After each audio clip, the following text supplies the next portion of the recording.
First, of course, for anyone who doesn't know what the gold standard is or was in the first place, it's how a lot of governments around the world used to back up the value of their currencies. Basically, the government sets an amount of gold that you can always get for 1 unit of their currency. The idea being that this would help the currency retain its value by attaching it to the value of something real, something basic and tangible that you can hold in your hands, as opposed to just being, like paper with numbers on it. But the gold standard is gone now. The United States and the United Kingdom stopped using the gold standard in the 1930s, almost 100 years ago. That means that we now only have the paper with the numbers on it. It's called a fiat currency with nothing behind those values except trust. Trust that the dollar and the United States government that issues that dollar will continue being relevant and trustworthy long into the future. But with the inflation of the US dollar getting pretty annoying lately for lots of regular people like you and me, you might rightly ask if we wouldn't be better off with the gold standard, which would theoretically help the dollar retain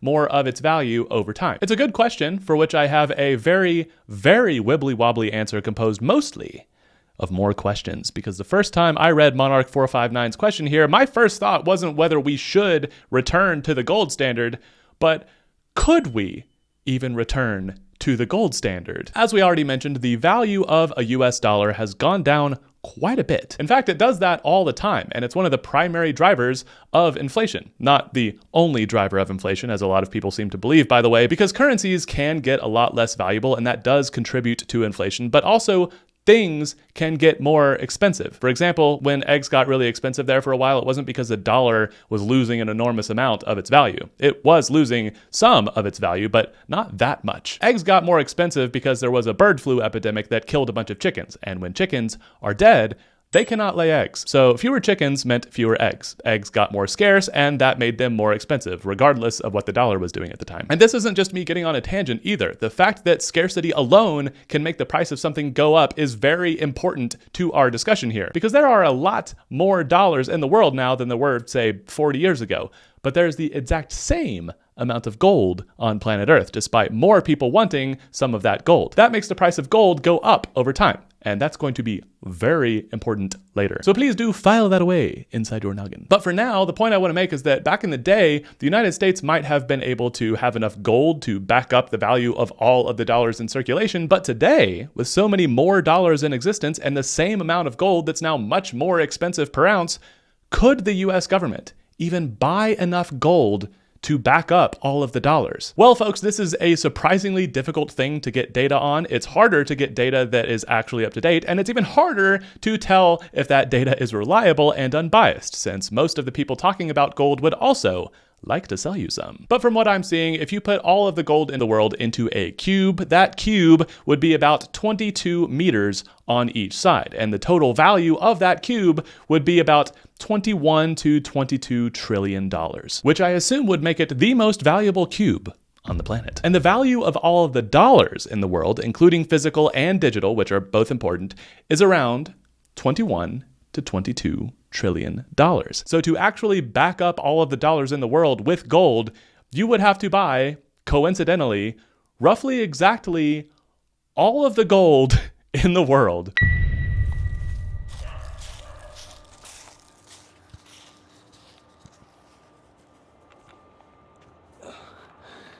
Hey, what's up? It's your boy Josh here from the future with a little correction / clarification, because if I know anything about Monarch 459, it's that he's gonna want nothing but the truth, only the truth, so help me glob. So need to tell you a little something about the gold reserves, okay? And I'm gonna try to limit my clarification to the amount of time that I can hang here, so it can't take very long. Basically, if you want to do the gold reserve, if you want to do it the purest way, you've got to do a 100% reserve, but that's not actually what really happened, except sometimes during World War II, when the US had a whole bunch of gold on its hands. Before that, it was basically like 10 to 40%, at least if this Forbes article is correct. So the US would not have to buy all of the gold in the world. in order to reinstate the gold standard, they would just have to buy like 10 to 40% of it. But if you think about it, that's still kind of a lot. So all the stuff I'm about to say kind of still stands. I should have looked that up though before I wrote this whole video and edited it and all that stuff. Oh my gosh, okay. And there are a number of extremely large problems with that. First of all, obviously not all of the gold in the world is even for sale. About half of it is currently in people's jewelry. Plus, if you took everyone's gold, then what's the value of it now? Could it even still maintain its status as a luxury good? How would there even be a market for gold and therefore a market price for gold if all of the gold in the world is sitting in a 22-meter cube at the Federal Reserve? Second, let's imagine that the US government actually did try to buy all of this gold. Well, as we all know, when people buy a thing, the price of that thing goes up. So by the time the US government tried to buy all of the gold in the world, the price of that gold is going to be extremely high. I mean, imagine you have in your possession part of the last 1% of the gold on planet Earth held by regular people, and the government has to just pay whatever price you ask, since we are assuming that the government is buying it from you and not just taking it, which is of course a different option, but I don't know if that would really work out very well either. So if you can set your own price for this gold that you're selling to the government, I'm guessing the price that you would ask would be a lot. And probably everyone else is going to do that too. Interestingly though, this means that by the time the government did get down to that little gold left in the world, the price of gold would probably have gone up so much that they now require less gold to actually reinstate the gold standard, meaning the government probably wouldn't have to buy all of the gold in the world to make this happen. Since the more gold they buy, the more it inflates the price of the gold by making it more scarce, meaning they need less gold to equal the same amount of money. So to answer my own question of whether reinstating the gold standard would even be possible, I think maybe, but that's only if the US government buying up all the gold drove the price of gold up so high that they could actually buy enough of it to back up the world's $22 trillion of dollars. Listen to that sentence again and see if it doesn't break your brain. As a very wise reverse centaur once said, That is macroeconomics, baby! But there's still at least one more factor to consider here that makes it even more complicated, because thirdly, we do have to consider how the US government would even be paying for those $22 trillion of gold. And just like everything else, the US government is probably going to be paying for that with debt, adding to the already $37 trillion US national debt. And debt problems aside, because that's probably a whole other very interesting video, putting tens of trillions more dollars into the world by buying all of this gold is probably going to reduce the value of the dollar even further. Or will it, since it's being bought in the first place to link the US dollar to gold, which is appreciating in value? I mean, think about it. In this situation, we are doing a bunch of things that would probably devalue the dollar, but we're doing all of it to theoretically support the value of the dollar. So in this situation, is the price of gold relative to a dollar going to go up, or is it going to go down? Your guess is as good as mine. Macroeconomics, baby! That's right, folks. It's a real bona fide brain boinker. So could we return to the gold standard? I actually don't know if that's possible. Maybe, but maybe not. I don't know. But let's just table that whole pile of macroeconomic malarkey and tackle another one, because we need to answer Monarch 459's question. Hey, by the way, I need you to subscribe. If you think you are subscribed, just check real quick, maybe. So let's assume that we could get back to the gold standard if we wanted to without creating a global economic catastrophe.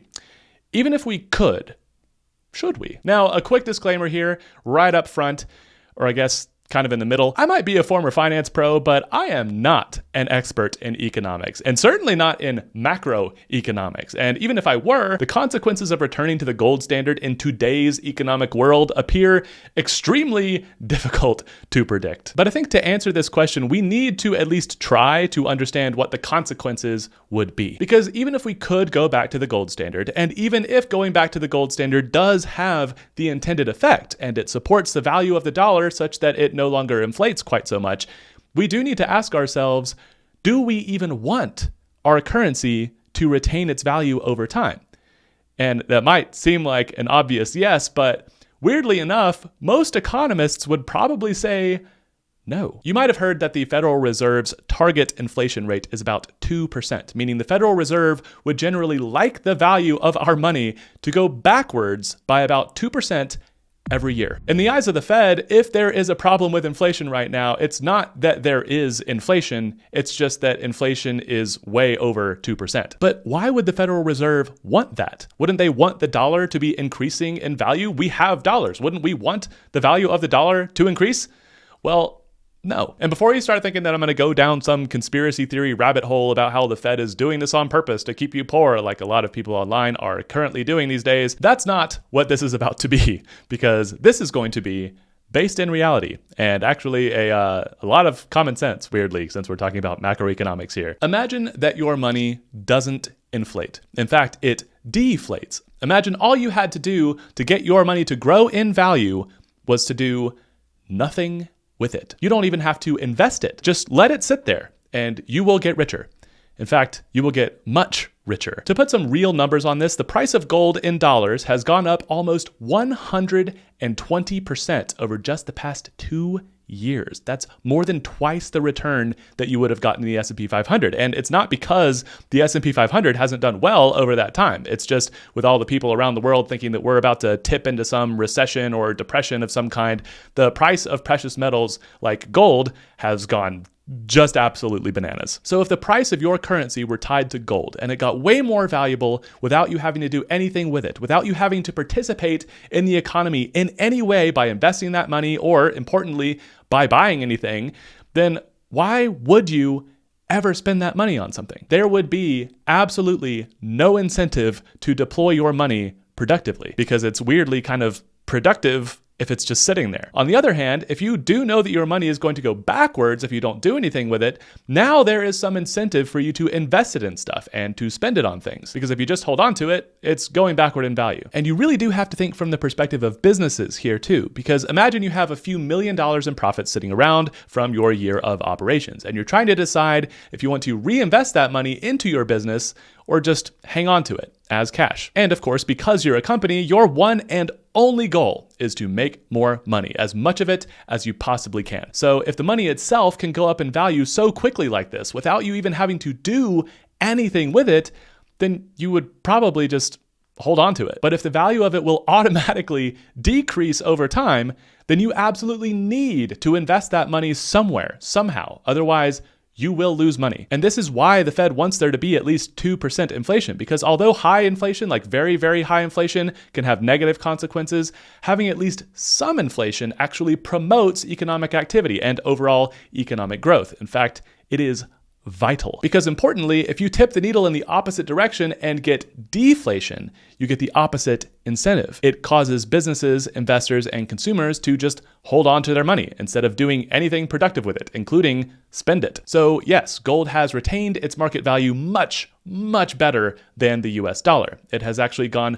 up in value while the US dollar's value has gone down. But you would not want your currency to do the same thing. And I cannot resist here making a point about crypto. Specifically, let's talk about Bitcoin, because the price of what many call digital gold has shot up by a staggering 308% over the past 2 years, the same time frame we looked at for gold and the S&P 500. Now, if all you have to do is hold on to this so-called currency to make money from it, then why would you ever spend it on anything?